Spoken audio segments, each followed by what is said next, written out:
मतलब वो किडनी पूर हेवन बनित क्या तो इसकी वजह से क्या 10% बचन मज पे सर्जरी बाकी कंजर्वेटिवली माने तम पान बच्चे कब्ज गो कब्ज ठीक गो क्या तिमन गो किडनी फेलियर हाँ वुन कि अगर हसा ट्रीटमेंट गो वरियस तान स्टार्ट क्या ब्लड प्रेशर तक अस्सलाम वालेकुम 90.8 रेडियो राब्ता से मैं हूं आपके साथ महक और आप हर रोज मुझे सुनते हैं रेडियो पे और अभी जो है आप मुझे देख रहे हैं ऑन रेडियो राब्ता 90.8 के डिजिटल प्लेटफॉर्म से। और जैसा कि आप सभी जानते हैं कि जब भी हमारी मुलाकात यहाँ पे डिजिटल हैंड्स पे होती है तो कोई ना कोई ख़ास मेहमान हमारे स्टूडियो में तशरीफ़ आवर हुए होते हैं। और आज भी हमारे साथ इंटरव्यू में एक बहुत ही ख़ास मेहमान यहाँ पे तशरीफ़ आवर हुए हैं हमारे स्टूडियो में। इनका नाम है डॉक्टर शाहिद बांडे और इनके बारे में बताऊं तो he is renowned pediatric surgeon, a gold medalist with years of experience in his field. So चलिए इनका इस्तेमाल करते हैं हम अपने शो पे। So sir, first of all, welcome to Radio Rabta 90.8 और बहुत बहुत शुक्रिया आपका कीमती वक्त हमें देने के लिए। Thank you very much. पहले तो मैं फैसिनेट हो गया यहाँ आते हुए कि आपका रेडियो स्टेशन इतना चहक रहा है, महक रहा है एंड आई थॉट कि शायद कुछ अजीब जगह पे आ गया, लेकिन जब मैं यहाँ पहुँचा तो मुझे लगा शायद I have entered a new world. So I want to congratulate all the team members of Rabta 90.8 and I felt very happy when I landed into this radio station. I felt that I'm in Mumbai. Well, it's a pleasure to have you here, sir. So sir, सबसे पहले मेरा आपसे ये question होगा कि बच्चों में जो बाय बर्थ हम डिजीज़ देखते हैं वो कौन कौन सी डिजीज़ हैं और आगे चलकर लाइफ में फिर जो सर्जरी है वो कंपल्सरी बन जाती है। आपने क्वेश्चन पूछा कि जो एंटीनेटली, उसको हम बोलते हैं अपनी टर्म में एंटीनेटली जो डायग्नोज होता है। एक तो होता है एंटीनेटल, होता है जब माँ के पेट में ही बच्चा होता है तो उस टाइम हम कौन कौन सी डिजीज देखते हैं। पहले जब 1987 से पहले जब एंटीनेटल ये अल्ट्रासाउंड नहीं होते थे, मतलब जो अल्ट्रासाउंड्स होते थे वो उसके बाद स्टार्ट हुए। उससे क्या पता चला हमें कि कुछ डिजीज हैं जो हम माँ के पेट में ही डायग्नोज कर सकते हैं। उसमें से बहुत सारी डिजीज होते हैं, जैसे हम अगर किडनी का लेंगे तो किडनी में हम देखते हैं कि कशिश पर माना चाहिए वारम बहुत सारी डिजीज कॉमन है। एंटीनेटल काउंसलिंग अब एक और पीडियाट्रिक सर्जरी की एक ब्रांच है, एंटीनेटल स्क्रीनिंग और एंटीनेटल जो हम काउंसलिंग करते हैं पेरेंट्स को। बहुत सारी डिजीजेस हैं, जैसे किडनी में हम लेंगे एक विस्कोयूरिक रिफ्लक्स, जब यूरिन जो है वो वापस चला जाता है किडनीज में, वो एक डिजीज है। या जो पेल्विस है, जब किडनी से यूरिन आता है नीचे तो वहाँ पे उसकी रुकावट होती है, जिसको हम पीयूजी ऑब्स्ट्रक्शन बोलते हैं, पेल्विक यूरेथ्रल जंक्शन ऑब्स्ट्रक्शन। या दूसरी डिजीज होती है कि उसमें जब पेशाब की जो नालियाँ होती हैं, जिसको हम यूरिटर्स बोलते हैं, जब वो पेशाब नाल पेशाब मानस में वसन तथन रुकावट आसन उनको बोलते हैं वीयूजी ऑब्स्ट्रक्शन, वो भी हो सकती है। जो डायग्नोज हम इस पे कर सकते हैं। इसमें हम जैसे स्टोमक की प्रॉब्लम है, स्टोमक में क्या होता है कि स्टोमक की जो ओपनिंग होती है जहाँ से फूड निकलता है उसमें कभी बंद हो जाता है, या ड्यूडनम जैसे नहीं कल्च बना नहीं कल्च कुछ साथ का वारम या नहीं कल्च बंद आसन, उसको बोलते हैं ड्यूडनल एट्रीजिया। ये जो सारी डिजीज है छोटी लेकिन बहुत बड़ी डिजीज है। जैसे ड्यूडनल एट्रीजिया प्रॉब्लम है या इलियल एट्रीजिया, या अंदरम पूरा तम बनेमती, जैसे से अंदरम 7 सेंटीमीटर, अड़न 20-30 सेंटीमीटर 40 सेंटीमीटर अंदरम बनियों। उनमें क्या होता है कि उनमें जल्दी ऑपरेशन करना पड़ता है। तो एंटीनेटल स्क्रीनिंग से हमें ये फायदा हुआ कि जो डिजीजेस हमें मालूम नहीं होती थी वो हमें माँ के पेट से अब समझ आती है, तो हम उनको पहले से ही वैसे काउंसलिंग कर देते हैं। उनकी जो सर्जरीज हैं, उनकी जो रहन सहन है, उनका जो खास ख्याल रखना है, वो हम उसी हिसाब से प्लान करते हैं पेरेंट्स के साथ। इसको हम बोलते हैं एंटीनेटल काउंसलिंग। एंटीनेटल काउंसलिंग में जैसे हमारा मौजू आज जो आपने रखा हुआ है किडनीज के बारे में, कि जैसे विस्कोयूरिक रिफ्लक्स जिसको हम बोलते हैं कि पेशाब वापस खासूं, उसमें हम क्या कर सकते हैं। क्योंकि ये बहुत बड़ा टॉपिक है एंटीनेटल हाइड्रोनेफ्रोस, वो हम इसमें एक ही मतलब या आधे घंटे या घंटे में तो ये खत्म नहीं होगा। विल टेक ए सिग्निफिकेंट एक डिजीज हम लेंगे, इस वारिया कॉमन में मेरी जो प्रैक्टिस में 2 डिजीज जो बहुत कॉमन है। एक तो पीयूजी ऑब्स्ट्रक्शन, जब किडनी से जो यूरिन आता है जब वो पेल्विस में चला जाता है वहाँ पे रुकावट होती है, पेशाब हेकान बोन वसित पेशाब नालियों किन क्या पचुन हेकान गसित पेशाब बानस मस क्या। नंबर 2 जो डिजीज है विस्को रिफ्लक्स, ये सेकंड मोस्ट कॉमन है। पहली जो है वो पीयूज ऑब्स्ट्रक्शन है, दूसरी है विस्को रिफ्लक्स। क्योंकि आप लोगों ने टॉपिक मुंतखब किया है कि विस्को रिफ्लक्स के बारे में आपको कुछ जानने की ये है, तो हम विस्को रिफ्लक्स से स्टार्ट करेंगे। जो ये पेशाब वसन अत पेशाब बानस मन, ये पेशाब ये बच्चे पेशाब करान यह पेशाब पूर हेकन एम्प्टी कर नेबर कुन कह अत खसान से अगर 100 ml यूरिन पेशाब बानस मन, सिग्निफिकेंट अमाउंट 30-40-50% खसान यूरिन वापस बकोचन। That is known as reflux, यानी कि पेशाब वापस खसून। This is known as reflux, vesico reflux, यानी कि पेशाब बान पे पेशाब वापस तो यह खोत बकवचन में। नॉर्मली पेशाब वापस खसान, अत पन मैकेनिज्म अल्लाह ताला थोमुत कि यह पेशाब इस बान अत मन टनल अत मन पेशाब किस बानस मन, सो पेशाब बान इस टनल सह बड़ यह गि अगर अमुक डायमीटर ओपनिंग अगर अमे पेशाब नालि हूं डायमीटर से 1 सेंटीमीटर या 1 mm 2 mm या 3 mm टनल 5 टाइम्स मतलब 10, मगर इन बच्चन में टनल पूर बन कह, मतलब असल पे फिक्स गम तम सत क्या यम सात यह पेशाब बान पेशाब हेवन कर ये टनल पूर पेशाब हेकन रुक। आप सोचे कि ये जैसे लॉक एक लॉक है जो बचाता है हमें यूरिन को ऊपर से जाने के लिए, लेकिन जब ये डिफेक्टिव होता है यहाँ पे ये मैकेनिज्म, तो उससे की वजह से क्या हो जाता है कि जो यूरिन है ये चला जाता है इसमें किडनी में चला जाता है, यानी कि बकवच बन चुका है। सो आपने कहा कि ये कुछ लॉक्स वगैरह होते हैं आपके कहने के मुताबिक, सो यम छना लॉक डेवलप आसन गमित के या फिर यम छीना आसन? बेसिकली प्रॉब्लम ये होता है जो ये टनल होती है, जब ये पेशाब नाल हुंद सिस्टम अत ट्राइगोन ट्रायंगल एरिया अत मन ट्रायंगल एरिया होता है यहाँ पे इस ब्लैडर में, जहाँ पे वो आ जाते हैं और फिक्स हो जाते हैं। लेकिन इनमें क्या प्रॉब्लम होती है कि यहाँ पे फिक्स नहीं होते हैं, ये हो जाते हैं डिफ्लेक्ट लेफ्ट साइड की तरफ से, यानी कि लेटरली जहाँ पे होने चाहिए थे फिक्स अल्लाह ताला सो निजाम कि अतन फिक्स गसित ये डेवलपमेंटल प्रॉब्लम, मतलब ये माँ के पेट से ही, इसलिए मैं बोल रहा हूँ कि माँ के पेट से ही स्टार्ट होता है। तो उसकी वजह से क्या प्रॉब्लम हो जाती है कि ये हेकन तथ पूरा कवरेज कर पन इस ब्लेडर मतलब पेशाब बान से पन्ने मसल तम हेकन पूर अत कवर कर असल पे पेशाब बानस पेशाब नालि कह, विद द रिजल्ट यह इनफेक्टिव लॉक बनन। गो यह बनावटस मज प्रॉब्लम, यम सात पेशाब नालि अत मज पेशाब बानस मज अल्लाह ताला त्रावन हेकन पूर अत मज फिक्स गसित, विद द रिजल्ट क्या अत मज ये सिस्टम अत मन रिफ्लक्स गसन, अत मन पेशाब वापस गसन। सो अभी अगर माँ के पेट से जो बाय बर्थ डिजीज होती हैं तो इसको कट हेको पनिम डिजीज प्रिवेंट करित, अगर आपने ही बोला रिफ्लेक्स का ही हम ले लेते हैं, तो इसका कोई मेथड है कि हम कोई ट्रीटमेंट ले सकें जिसके थ्रू हम वो डिजीज प्रिवेंट कर सकेंगे? क्योंकि मैंने पहले ही बोला कि ये जो डिजीज ये बाय बर्थ ही है, एक बनावट की प्रॉब्लम है। जी जी जी। तो इसमें हम एक चीज करते हैं कि इसमें हम ग्रेडिंग करते हैं। ग्रेडिंग जैसे एक हमें डायग्नोज हो गया, हमने उसको लेवल 1 लेवल 2 अल्ट्रासाउंड, हमारी जो गायनाकोलॉजिस्ट हैं उन्होंने भेज दिया अल्ट्रासाउंड लेवल 2 लेवल 3। लेवल 1 में हमने अल्ट्रासाउंड किया 25th या 26th वीक पे हमने, जब माँ के पेट में होता है, जब 26th वीक में हो जाता है तो हम उसको लेवल 1 देखते हैं। उसमें क्या देखते हैं हम कि उसमें देखते हैं कि इमेज आजा बनी में सारी की, इसमें हम डायग्नोज कर देते हैं। हाँ, इसमें यह है कि ये बनावट की प्रॉब्लम है, किसी को भी हो सकती है, लेकिन ये देखा गया है कि अगर एक बच्चे को तो दूसरे बच्चे को भी हो सकती है। अच्छा। हाँ, लेकिन इसमें यह है कि इसमें हमें पहले से ही तैयार करना है पेरेंट को कि काउंसलिंग करके कि आपको क्या करना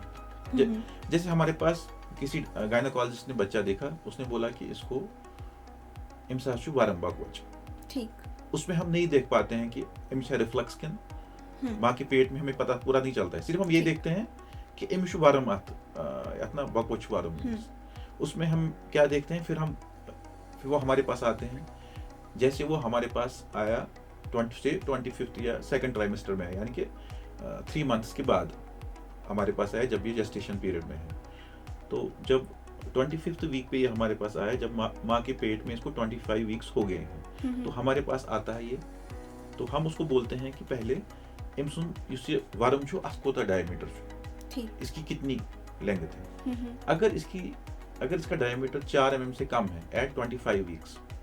तो हम इतना ज़्यादा वरीड नहीं है। ठीक। अगर इसमें 4 से लेके 7 तक ये है तो ये तो थोड़ा वरीइंग पार्ट है, और अगर 7 से ज़्यादा है तो फिर ज़्यादा वरीइंग पार्ट है। चूँकि बकवच आसान कुछ साथ एक तरफ प्रॉब्लम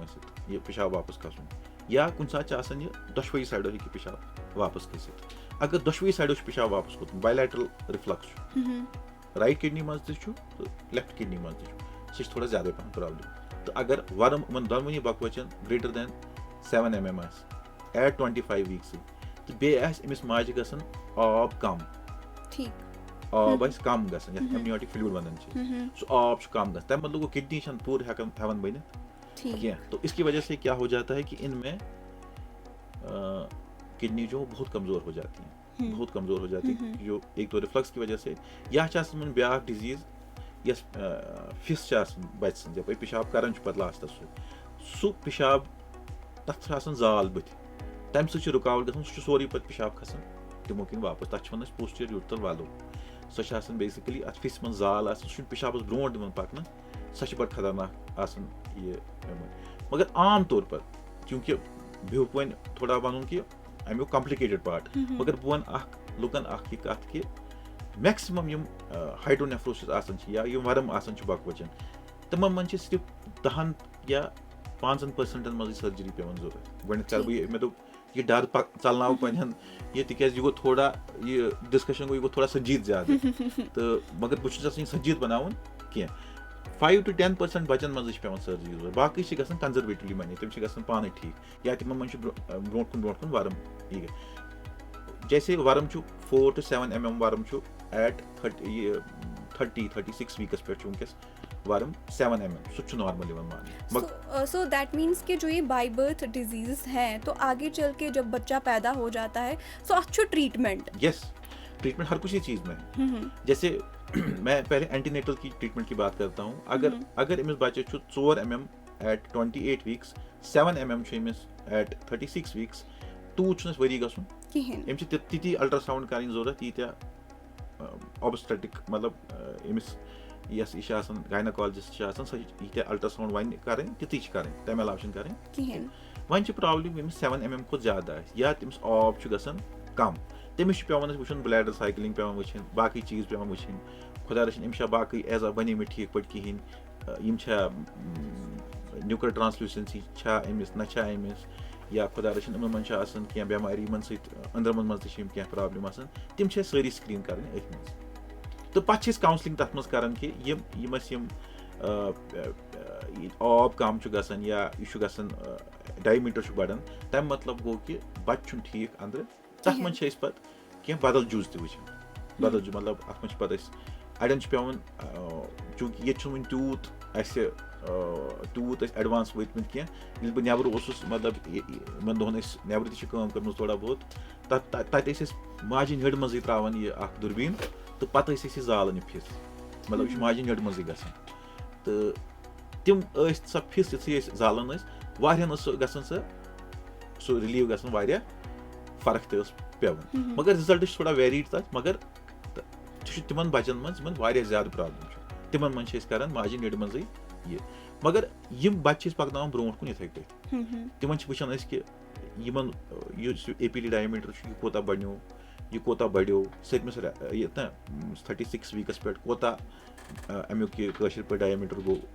पेल्विस कोता डायमीटर गो बोड तम हिसाब से काउंसलिंग कर तो बे वन पेरेंटस अमिस कचा जरूरत पे सर्जरी यूत डायमीटर पे वर्म बढ़ अमुक पेशाब बानुक ये सॉरी अमुक ना पेल्विसुक एपी डायमीटर तूत ज्यादा सर्जरी हंद चांसेस बढ़ान वन बच्चे यह जाव वन गो ओतान सिर्फ माजि नड़ मज कत कर यह बच्चे आव अस नश अमिस अत मन ग्रेडिंग कर ग्रेडिंग पन कि मतलब 15 mm या वुचन आमुत कि अगर हसा 50 mm पेल्विस एट बर्थ तमिस 100% सर्जरी हंज जरूरत यमिस बच्चस लेस देन 15 mm तमिस कम परसेंट सर्जरी हंज जरूरत वन सवाल यह कि वन बच्चे जाव क्या करो अमिस कि अस तर फिक्री कि अमिस छा थोप कुन जाय अमिस छा पेशाब वापस खसन किन अमिस ये गोडनेथ छ वनान अख चीज यमिस बच्चस ज्यादा प्रॉब्लम छ यमिस होते 7 mm खोत ज्यादा डायमीटर उस ते सु छन थवन एडमिट सु बच्च तमिस करनावन at the age of 48 hours अमिस अल्ट्रासाउंड कर वचन छ अमिस सोरी स्टेटस किडनी किस छ अमिस पेशाब बान किस छ अमिस पेशाब नल किस छ अमिस अगर यह है कि यह हसा पेशाब बान बिल्कुल ठीक इस वरम सह 15 mm खोत कम अमिस हसा पेशाब नल यह तथ 4 mm या 5 mm कुल डायमीटर गो अमिस कर कहें अमिस वन अस करो ऐ फॉलो अप तो मगर अस नश यून यह कह कि यह गहन लुकन ग मश्ती पे यह डिजीज बढ़ेम अच्छा यमन 15 mm खुद ज्यादा तिमन चांस तिमन असल पे यह वुचन वन चूंकि अत मे मतलब मे वो कि जाल हे फिस मज यह हेर बकवट पेशाब नाल कुन सह बंद बुलाक गो तिमन बेमारियन मज वस कह वसी टॉपिक अस करो सिर्फ इस पेशाब वापस खसान अत मज क्या हेको कर अत मन 4 चीज कर चीज वुचन कि इस पेशाब वापस खसन अस क्या कर अमिस गोडनेथै कर MCU कर MCU मतलब गो कि यम सात अल्ट्रासाउंड कोर अमिस अत मज वुच कि अमिस हसा पेशाब नल दूरेम पेशाब नल दूर मतलब गो कि अमिस पेशाब नल बढ़न यह कम बढ़ यह बढ़ कम सत यम सात पेशाब वापस खसान यह गना दूर पेशाब नल दूर या अगर अथन पेशाब कि बान अथन इथन एंटर गसान या अचन ब्लड अथन थोप मगर तथ मन गो थोपिस मन गो वो सिर्फ कि यह पेशाब नल दूरेम यह दूरेम कम सत दूरेम पेशाब वापस खसनस रिफ्लेक्स वन गो करो VUR पे VUR वुच मे कॉमन पे प्रैक्टिस मज मे कर ऑपरेट ये इस्लामाबाद मज कि इन पेशाब फिटिंग पे कर पे लास्टस मगर कमन बच्चन पेवान जरूरत मे तकरीबन 100 बच्चे फॉलो अपस पे मगर तिमन मन तकरीबन 90% बच्चे रिकवरी कुन लमन गो अचुन खोचन अत मुतलिक सारे खुद चीज कि अत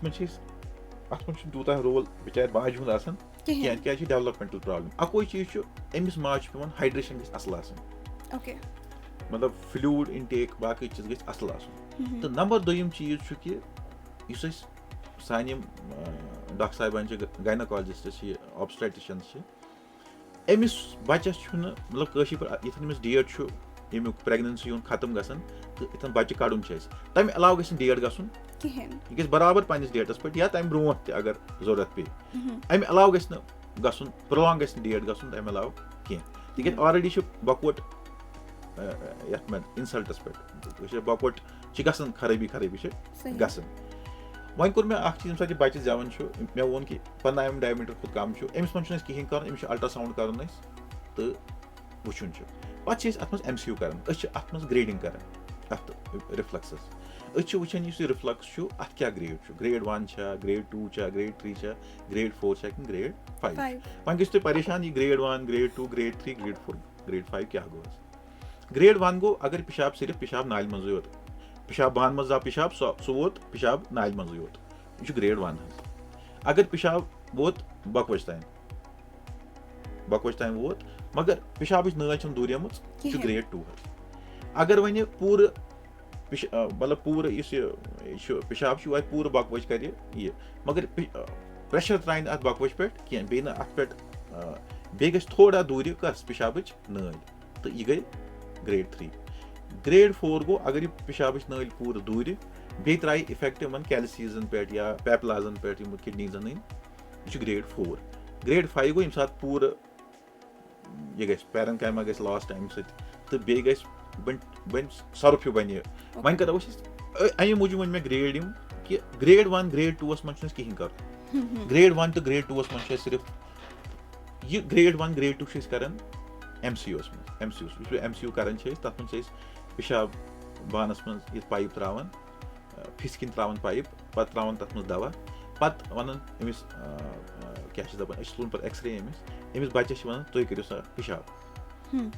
यह पेशाब कर अथ यम सात यह तुलान फिल्म तुलान अमिस यह पेशाब वापस खसान अत बकवच मज अथ पे ग्रेडिंग कर MCU पे ग्रेडिंग कर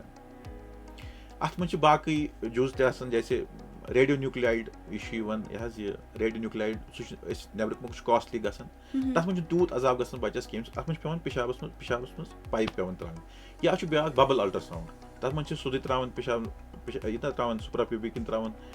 डाई हूँ सह बबल हूँ बनान तम सह बस ये बबल खस तम गसान उकुन पेशाब नाल कन हूर खसान तथ वन बबल अल्ट्रासाउंड मगर सह ये एवेलेबल सह अमेरिका बड़न जायन सह एवेलेबल अलबत् ये MCU कर पान बह एज पीडियाट्रिक सर्जन बह MCU सारी पान बच्चन पे सात ग्रेडिंग कर ग्रेडिंग कर पे वुचान ग्रेड 1 ग्रेड 2 मन कर अत मन सिर्फ ना मन दवा दिन ना कह दिन सिर्फ फॉलो कर कि अमिस कोत वोत यह अत मन कर अल्ट्रासाउंड कर 3 मंथली 4 मंथली कि यह पेशाब नल अत कोता डायमीटर यह गो मगर पेरेंट सत वन कि पेशाब गस इन्फेक्शन गसन अगर अमिस पेशाब इन्फेक्शन गो तम मतलब गो कि सन ट्रीटमेंट थोड़ा चेंज कर तम मतलब आम तौर पर बच्चे तिमन पेशाब गसान खराब इथे तिमन पेशाब तेली खराब गसान ये तिमन प्रॉब्लम कुछ पेशाब के सिस्टमस मज मतलब नल खराब बकवट खराब पेशाब बान खराब या फिस खराब गो यमो 4-5 चीजों मज कह खराबी इन बड़न मन पेशाब हे खराब इत कत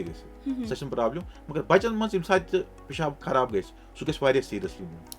मेन मैसेज कि पेशाब खराब गसान पेशाब खराब गसान लकटन बच्चन खास तौर पर नियोनेटन वन चूंकि मे कर टर्म यूज नियोनेट गो 0 डे पे 58 दोहन तान बच्चा तमिस वन नियोनेट 28 दोह पे 1 वरी तान बच्चा तमिस वन इन्फेक्ट नियोनेट पीरियडस मज अगर UTI गसान सह बड़ खतरनाक सह असल पे इवेलुएट करना सह इथे थवन क्या दवा दिच तो बस अमेरिकन न्यूरोलॉजी एसोसिएशन सह वन कि ये पेशाब इन्फेक्शन गस तथ हसा जरूरी अल्ट्रासाउंड कर अल्ट्रासाउंड बगैर बच्चे त्रावन गो ग्रेड 1 ग्रेड 2 मन सिर्फ कहें कर ग्रेड 2 ग्रेड 3 ग्रेड 3 मन अत मन थवन एंटीबायोटिक एंटीबायोटिक प्रोफिलैक्सिस अत मन क्या कर सोन कोशिश कि पेशाब गस इन्फेक्शन या पेशाब मन गस जरासीम बन तक पेशाब वापस खसान कोत अत बकवच मन बकवच बिचार स्टेराइल सह गई साफ युथी तथ मन तम बैक्टीरिया वातान पेशाब बान पे और तथ गसान इन्फेक्शन तथ वन पाइलोनेफ्राइटिस तम पाइलोनेफ्राइटिस क्या गसान कि अत वन सिकार मतलब गई कि अत डैमेज गसान सिकार ज किस्म कंजेनिटल सिकार ब्या इन्फेक्टिव सिकार गो तथ मज तक थोड़ा करो थोड़ा बनाओ यह थोड़ा सहल ताकि लुकन तर फिक्र यह पेशाब खराब गसन पेशाब खराब एनफ कि किडनी फेलियर हे गो गो अस कोता इम्पार्टेंट यह फॉलो अप थवन तो बे सारे खुद बोड़ चीज कि पेशाब गस रोजन बिल्कुल स्टेराइल पेशाब गस इन्फेक्शन गसन कह गो थवन अमिस यह दवा थवन यह दवा for first 2 months of age अत मन थवन एमॉक्सिलिन हेको थयित कैफाजोलिन हेको थयित यह प्रोफिलैक्सिस तम पे हेकन चेंज कर सेकंड मंथ पे अप टू 3 years तान हेकन प्रोफिलैक्सिस मगर यह जरूरी कह कि यह ग्रेड हे बढ़ित यह ग्रेड हे कम त गो वन क्या इम्पार्टेंट अत मज इम्पार्टेंट कि फॉलो अप बच्चस इम्पार्टेंट अत ग्रेड 3 मज अत मन कर पे सिकार वुचन खतर DMSA मज क्या कर दवा दिवान रगो की तो सह किडनी मज वातान तो पे गामा कैमरा सह वुचान कि अमिस कथन कथन सिकार लोगमुत बे तम सह फंक्शन त वुचित फंक्शन कोता तम सह तरन फिक्र अगर कह पेशाब इन्फेक्शन गो से अ बच्चा सह ग्रेड 3 रिफ्लक्स तमिस UTI गोमुत मतलब पेशाब गो इन्फेक्शन तमिस कह मगर अचानक वरी दवा थवन पे गो पेशाब इन्फेक्शन गो अमिस मज हॉट DMSA कर जरूरी अ वुचन कि अम पेशाब इन्फेक्शन क्या प्रॉब्लम कर अम मा बने कह नई सिकार अत किडनी पे अगर नई सिकार किडनी पे बने तेल पन मैनेजमेंट चेंज कर वन ग्रेड वन ग्रेड 3 वो मे क्या कर कोर DMSA अस बासो कि ग्रेड इनक्रीज गोमुत या खुदा रचन सिकार अत मन वुचन कि अत मन सर्जरी करें कि अत मन दवा दिन वन अमि पत्तु ग्रेड 4 ग्रेड 5 गोनिच कथ कर ये चीज लड़कन मन रिफ्लक्स जल्दी खत्म हेकन गसित कोरियन मन ज्यादा टाइम लगन at 1 year of age time अगर ग्रेड 5 रिफ्लक्स ते बच्चस मज आए लड़कस मज तिमन पूरे चांसेस यह रिफ्लक्स ठीक ते गसन कोरियन मन कम रिफ्लक्स ठीक गसन वारिया कम चांसेस गसन नंबर 2 चीज सोन काम तिकाज यम सुन बच्चे सुन ये पेशाब बान सह बड़ ना वोलेटाइल तब स्टेबिलिटी आमुत प्रेशर हाई ब्लैडरस में सह प्रेशर बनावन अनस्टेबल ब्लैडर बच्चे सुन ब्लैडर तम क्या ज्यादा चांसेस पेशाब वापस खसन तमी मूजूब ऑपरेशन गोनिकस वरियस मज कर अत मज हेको फिटिंग कर कहें कर अमि रिफ्लक्स खतर तिकाज ज्यादा वोलेटाइल आफ्टर 1 year चांस पे इक्वल गसन मेल तो फीमेल पे इकवटे मतलब यीटा हमिस चांस रेजोल्यूशन हमिस मगर 1 year तान बच्चस यह वुचन आमुत कि फीमेलन मन 4:1 रेशो रिफ्लक्स फीमेल मन रिफ्लक्स ज्यादा लब तो यमन पेशाबस इन्फेक्शन गसन तिमन मन 40 to 50% लुकन मन वुचन आमुत कि अमी रिफ्लक्स कनेक्टेड गो UTI को पेशाबस इन्फेक्शन यह गस जहनस मज त्राउन कि अमिस हे 30-40 up to 45% मन UTI मज VOR ये रिफ्लक्स बेमार ठीक गो वन ग्रेड 3 मकलो ग्रेड 4 ग्रेड 5 मज प्रोफिलैक्सिस दिवन अत मन वुचान कि अमिस DMSE इन पे DMSE ते कर इन पे कर यह अल्ट्रासाउंड पे कर तो MCU पे कर तथ मन वुचान पे ग्रेड 4 ग्रेड 5 रिफ्लक्स वुच अत मन दवा त्रावन पे वुचान कि DMSE पे किस पिक्चर अड़न मन कंजेनाइटली स्कार बने तथ मज क्या तथ मज लकट किडनी बने तो यस ब्या किडनी ठीक किडनी तथ साइज बोड़ गोमुत यानी कि तथ हाइपरट्रॉफी गम किडनी बड़ गम मगर अड़ इन्फेक्टिव स्कार तिम मन किडनी बराबर मगर तिम पोलन पे मतलब कशिर पे इथन बकवत आउटलाइन नेबरिम आउटलाइन तथ पे बने स्कार यानी कि तथ तिमो क्रोल खसान इथे पे क्रोल बस गसान अमि पेशाब की इन्फेक्शन मगर तिमन सिर्फ नेबर किन योत मगर कंजेनाइटल स्कार बचपन पे तथ मज हेको ज्यादा हेल्प कर ग्रेड 4 ग्रेड 5 मज बड़ इंपॉर्टेंट अत मज अगर ग्रेड 1 रिफ्लक्स अत 90% resolution chances grade 2 80% resolution chances grade 3 70 to 65% resolution grade 4 grade 5 मज ओनली 30 to 40% चांसेस रिजॉल्व गए। तो अब जो ये फार फ्लंग एरियाज में कोई पेरेंट्स हैं वन जाव तिमन बच्चे तिमो कह अल्ट्रासाउंड कर्म तो तिमन कस कट लग पाए तिहंद शुरिस मन ये रिफ्लेक्स प्रॉब्लम बिल्कुल वन कर बह कत यह वन ब्रो रिफ्लक्स दोन किस्मन जी प्राइमरी रिफ्लक्स वो प्राइमरी रिफ्लक्स प्राइमरी रिफ्लक्स मतलब गो कुन बनावट कह बनावट किडनी पे ये पेशाब नल बनान पे गसान पेशाब बानस मज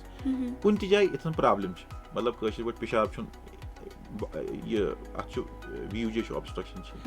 या टनल बने ठीक पे कह या पोजिशन अमिच यूरेटर यानी कि पेशाब नाल हज यह एबनॉर्मल पोजिशन मतलब पे पोजिशन पे कह डिफ्लेक्ट गमत लेटरली कशिर पे खोवर साइड कुन गमत तो तम पेशाब यह वापस यह गो प्राइमरी रिफ्लक्स सेकेंडरी रिफ्लक्स गो अगर कह बदल बेमार मसलन PUB फिस जाल बुथ तम पेशाब खसान वापस पेशाब बानस मज तो पे खसान यह कत पेशाब नाल मज गो अत वनो सेकेंडरी रिफ्लक्स ब्या दोद मगर तम दद दुत पे बनो पेशाब खोलन वापस तथ वन सेकेंडरी रिफ्लक्स सेकेंडरी रिफ्लक्स हेक गसित यम सात बच्चे जवान इन पूर हेकन ना पेशाब बान खाली कर या पेशाब हेकन कोऑर्डिनेट कर मसलन अस करन अख चीज अथ छ आसान पनुन मैकेनिज्म पेशाब करनस क्या मैकेनिज्म जैसे गड गस कुलुप नेबरिम यल सह कुलुप युथी नेबर यल गस पत गस ब्लैडर कंट्रैक्ट मतलब ब्लैडर कर पन सुकड़ ब्लैडर तो इस पेशाब अत मन सह नेरान नेबर मगर प्रॉब्लम अख चीज कि यम करान अकी साथ हप कुलुप करान बंद यप आसान लमन पेशाब सह कत नेर यह इनकॉर्डिनेशन अत वन DSD हेकन give rise to this VUR secondary VUR तिम हेकन सेकेंडरी VUR बन गो इस मे सवाल त्रो मे त्रो अमी मूजूब गो मे अत जवाब कि कंस बच्चस यमिस सिर्फ वॉमिटिंग गसान उल्टी गसान तख खसान यह बढ़ने मतलब मोज वन ना अमिस सिर्फ तख खसान उल्टी बे हेकान बिचोर यह बढ़ने वजन बढ़ान अत वन फेलियर टू थ्राइव यह आम तौर पर तिमन बच्चन वुचान यमन डायग्नोज उसके सवाल वोनवो कि तिमन मन गसान यह प्रॉब्लम कि तिमन मन नंबर वन चीज पेशाब इन्फेक्शन रोजान गसान तो गसान उल्टी पेशाब यह बढ़ान क्या बच्चे बढ़ान तमिक सिम्टम्स तिक किडनी वारिया इंपॉर्टेंट ग्रोथ खतर तो ये बार बार इन्फेक्शन गो तो यह हेकान बढ़ित तह कहें बिचोर गो यम चीज गसान अड़न बच्चन हाव वुचन कि अगर हसा ट्रीटमेंट गो वरियस तान स्टार्ट कह मन ब्लड प्रेशर तक खसान तक बच्चे अकिस दोन वरियस 1-2 years ऑफ एज मज तिमन ब्लड प्रेशर खोत अम सि तिमन पाई पेशाब खोत वापस तम सुन किडनी यस गई सह गई तक बने तम स्कार्स तम स्कार्स बने तम सत क्या गई प्रॉब्लम कि तम सत खोत blood pressure that is known as renovascular hypertension तो तम मतलब गो अत वन रिफ्लक्स नेफ्रोपैथी कशर पे अमे पेशाब वापस खालन सत गई किडनी खराब डॉक्टर साहब एक और डिजीज़ भी है जिसको हम कॉमनली जो बच्चों में पाई जाती है कॉन्स्टिपेशन की बात जब हम करते हैं तो ये कॉमन डिजीज़ शुडन मज आजकल कॉन्स्टिपेशन हर किसी बच्चे में ही होता है तो ये क्यों होता है और उसके ट्रीटमेंट्स क्या हैं? बिल्कुल पहले मैंने चूंकि हमने विस्को रिफ्लक्स से स्टार्ट किया लेकिन मैं आपको एक चीज़ बोलूँ कि इस कब्ज़ तो पेशाब बान यह पान वन रिलेट कनेक्टेड ऑफ कोर्स दपन इस पेशाब बान बड़े क्लोज अत ना रेक्टमस बिल्कुल क्लोज विसनिटी मज अम सह कि युथु अमिस कब्ज़ रोजान बच्चस यह अत तंग कर अत पेशाब बानस अमिस कोऑर्डिनेशन रोजान पेशाब करनस ते असल पे ये मे वन वोन डिसफंक्शन कशर पे यह अत कंट्रैक्ट करनावन कत युथु यमिस थोड़ा थोड़ा जीर दिवान कुस यह क्या पेशाब बान दिवान जीर यथ रेक्टम दिवान लोडेड रेक्टम तिकाज रेक्टम भरित बड़ पेशाब सत तो मे कोर कब्ज़ वन स्टार्ट कह बस वन कि कोर विस्को रिफ्लक्स स्टार्ट बस अमुक वन कि मे वुचमुत अम सम सात यह अत इरिटेट कर पेशाब बानस अम सह कंट्रैक्ट कर तुम दियो जीर सह वत थोद इथे कट यह बिचोर दिवान अत जीर अत पेशाब बानस यह कर कंट्रैक्ट स्टार्ट गसान कर यु कंट्रैक्ट नेबर कुलुप बंद सह पेशाब कर तम सत क्या कि तम सह पेशाब बान तमिक प्रेशर बनान तम सह हेकन गि रिफ्लक्स तो मे वो बच्चे इन कब्ज़ गो इन कब्ज़ ठीक गो कह तिमन गो किडनी फेलियर अत कब्ज़स पे this is known as bowel bladder dysfunction गो कब्ज़ कोता इंपॉर्टेंट ट्रीट कर दिस इज वेरी इंपॉर्टेंट कि सन बच्चे गन कब्ज़ फ्री रोजन नत it can give rise to kidney failure also सह वोनमो तह मे दपन पेशाब बान रोजान खुश तेली ये सह खाली सही मगर पेशाब बान तेली ज्यादा खुश गसान अगर रेक्टम खाली यानी कि कब्ज़ आस गो कोता इंपॉर्टेंट अत पेशाब बान खतर कि कब्ज़ गि ठीक गसन वन तुहद क्वेश्चन कि कब्ज़ क्या यूत कॉमन कॉन्स्टिपेशन क्या कॉमन यूत गो कब्ज़ नियोनेटल पीरियडस मज कब्ज़ गसन सह खतरनाक तथ असल पे इन्वेस्टिगेट कर तम पत बच्चस ओप चोप गसन start at 6 months of age weaning start कर मतलब दिवान बाकी चीज स्टार्ट कर तमि सۭتۍ چھُ सॉلِڈ फूड ہٮ۪وان کَرُن تَمہِ ساتہٕ چھُ اکھ آسان سٹیج ییٚمہِ ساتہٕ قبض گژھُن چھُ بیٛاکھ سٹیج چھُ آسان ییٚمہِ ساتہٕ یہِ أمِس ٹویلیٹ ٹرٛینِنٛگ سٹاٹ چھِ کَران أسۍ تَمہِ ساتہٕ تہِ ہیٚکہِ قبض سٹاٹ گوٚو یِم چھِ 3 فیز آسان ییٚمہِ ساتہٕ قبض ہیٚکن گٔژھِتھ حظ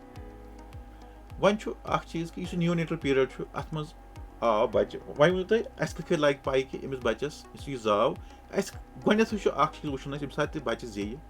یہِ چھِ ٹیک اَوے میسیج سارنٕے خٲطرٕ تِکیازِ یہِ چھُنہٕ تیوٗتاہ مُشکِل وٕچھُن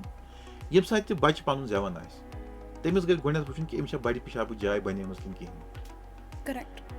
گۄڈنٮ۪تھ چھُ بَچَس وٕچھُن کہِ أمِس چھا بَڑِ پِشابٕچ جاے بَنیمٕژ کِنہٕ کِہینۍ مےٚ کوٚر یہِ رِپیٖٹ بیٚیہِ اَمہِ موٗجوٗب کہِ واریاہَن چھِ آسان بَڑِ پِشابٕچ جاے بَنیمژٕے تِم چھِ آسان پَتہٕ یُس سَترٕچ جاے چھےٚ تَپٲرۍ بوٚڑ پِشاب کَران مےٚ آو حالی آو مےٚ بَچہِ اکھ سُہ اوس 27 دۄہَن ہُنٛد تٔمِس اوس ریکٹم بَنیومُتٕے سُہ مگر سُہ اوس کران بوٚڑ پِشاب اَمہِ سَترٕچ جایہِ کِنۍ گوٚو یہِ اوس ARM کٲشِر پٲٹھۍ أمِس اوس بَڑِ پِشابٕچ جاے